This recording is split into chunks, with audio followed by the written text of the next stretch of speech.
gate of jealousy. Kina'ah, so Orchot Chaim. Orchot Tzadikim, I'm sorry. Kina'ah yanaf min hakas. Envy is an offshoot of anger. It means that the envy can make anger worse. Because envy is just jealousy. So now, what's so bad about jealousy? But jealousy causes you now to act worse with the person, and it's a catalyst for anger. It's a catalyst for other bad behaviors. Okay. So he says, "Ve'en adam nimlat mimena." There's no one who could escape it. That means if you don't make an effort, then you certainly will be envious. It's a very, very natural. Can you envy somebody who learns Torah? Yeah, that the Gemara says, "Kinat safrim terbe chokhmah." Being jealous of others who are more religious or doing more mitzvot increases wisdom, right?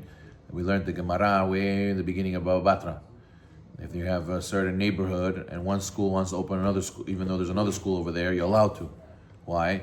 The Gemara says, "Kinat sufrim terbe chokhmah." There's competition between the schools now, so in the end, everybody comes smarter. Competition is good for learning, right? Obviously, we're doing it in the Shem Shamayim, right? But for physical things, it's a problem.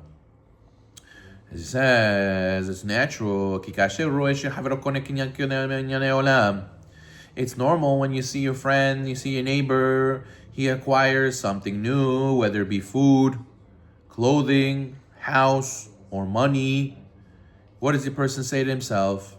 He says, "Chaveri yesh lo zeh, gam li yerikach." My friend has this, I want it also. And Shlomo Melech talks about this in Kohelet. "Raiti ani et kol amal kol kisharon ma'aseh ki hi kinat ish mere'ehu." What does King Solomon say?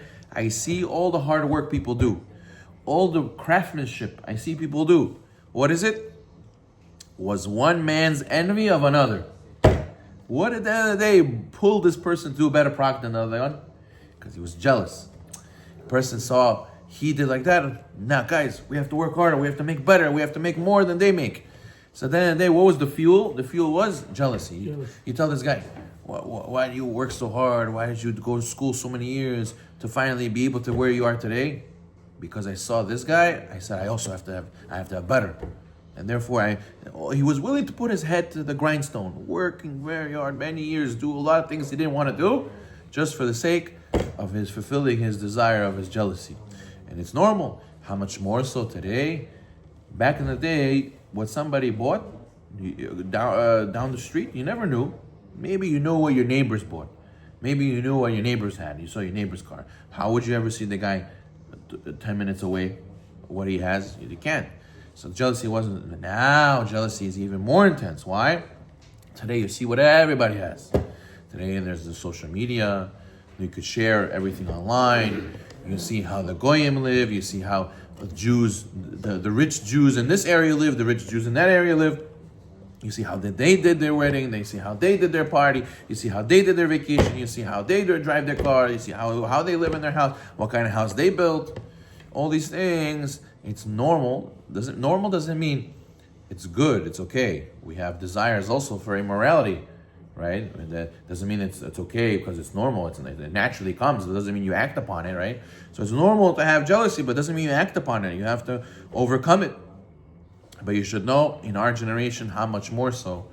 So much so that people don't want to be themselves.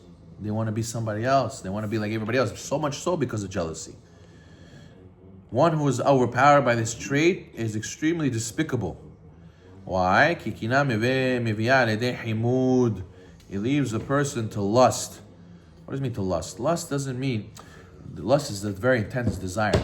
Because desire for something means I could want something, but I want to do something good with it. Lust means I have a desire for it, and it's a very, very superficial, very mundane, very low-level meaning desire. I just want it because of the certain pleasure attached to it. I have a lust. Like a guy has a lust for a woman. He doesn't really love the woman. He just wants, he has a desire. He wants to fulfill it with her. And that's it. That's his connection to her. So a person can have a lust for a car, a lust for a house. It doesn't mean he wants to do something meaningful with it. He just wants to have that pleasure from it. And kinah leads to a lot of lust. Right? And the Torah commands us, lo tahmod, do not covet your wife, your friend's wife, chol asher lecha, and everything that belongs to your neighbor. The Ibn Ezra famously asked, how can the Torah command us against an emotion? Oh, it's impossible. What do you mean? I naturally feel it. Automatically it comes to me. I'm sinning every single time I feel it? What do you mean? What is this commandment? So he says that a famous mashal, he says a peasant does not desire to marry the princess. Right? The peasant, the kolchozniki.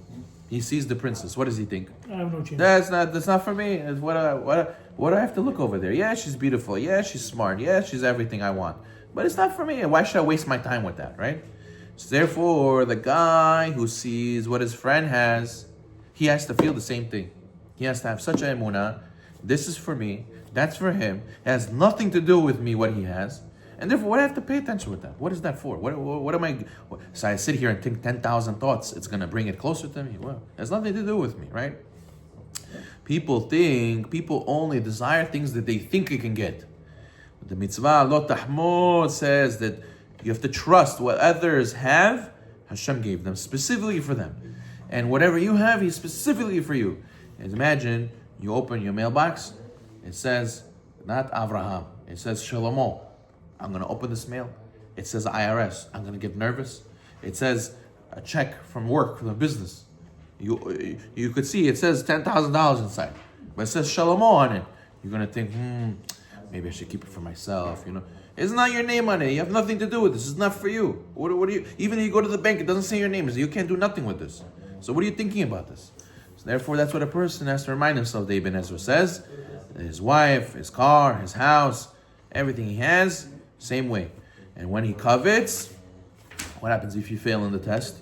And you do a homed, you are coveting what your neighbor has, as who goes, then he steals. As it says, Hamdu, Sadod, Vegazalu. It says in Micha, they coveted the fields and they stole them. What does that mean? It means a 3-step process. First, you have a desire. Then you try to get it. You give him an offer. No, how much for the watch? Not for sale. How much for the watch? Not for sale. No, not for sale. Take a hike. I'm not to go find somewhere. Okay. And he still has the desire. What does he do? Time to steal. That's what happens. If you don't fulfill it the normal way and it doesn't work out, and you don't know how to fight your desires, eventually you have to steal. You end up having to steal. It can't be that I don't have it. I have to have it no matter which way. And that's a very hard thing to do, because sometimes people become wealthy, or some people see other people become wealthy. I have to have that life too. I need it. I want it. And they have this uncontrolled desire. And what happens? They try to make it and they can't make it. It's too hard. They can't get to those levels and have those desires. So what do? They said, even if I have to steal to have that lifestyle, I will do it. I will go and play monkey business in the business in order to be able to drive that car, buy that house, wear those clothes, because that's the power of lust, that's the power of jealousy, that's the power of desire. If you don't fight it, so says Orchot Tzadikim, azu gozel, it will lead to stealing.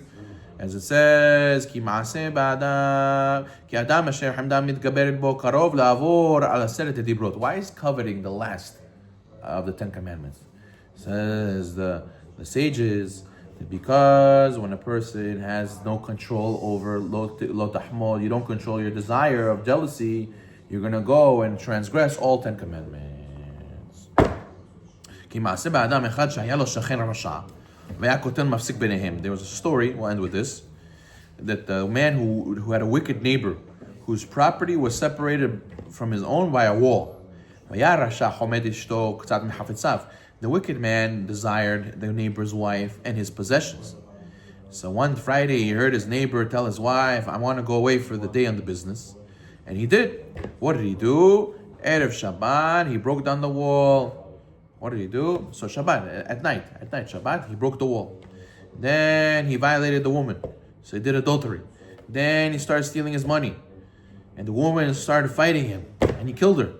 Do not murder. When he robbed and he stole what he lusted afterwards, he transgressed. Do not steal, do not covet. The next day, his father and mother rose up, reprimanded him, and he went against them and he hit them. His father and mother heard what he did, the wicked guy. He said, what are you doing? He went and he fought them also. He transgressed. Afterwards, he was brought to court. He testified falsely that those things were owed to him. He says, this guy owed me money. That's why I stole it back. Those were my pledges. I gave it to him to hold on to it. He didn't give it back to me. It's my stuff. and he swore about it. So what did he do? He transgressed, do not testify falsely, do not swear falsely. And in the end, his evil was revealed, his offense was publicized, and it ended up being that he was so shameful, he gave himself up to corruption, he denied HaKadosh Baruch Hu, he transgressed, I am Hashem your God. He became addicted to idols, he went off the derech, all because desires. Those desires, that's why Loch Tachmor is last, because you don't fight that, it leads you to transgress all 10 commandments. Baruch Le'olam.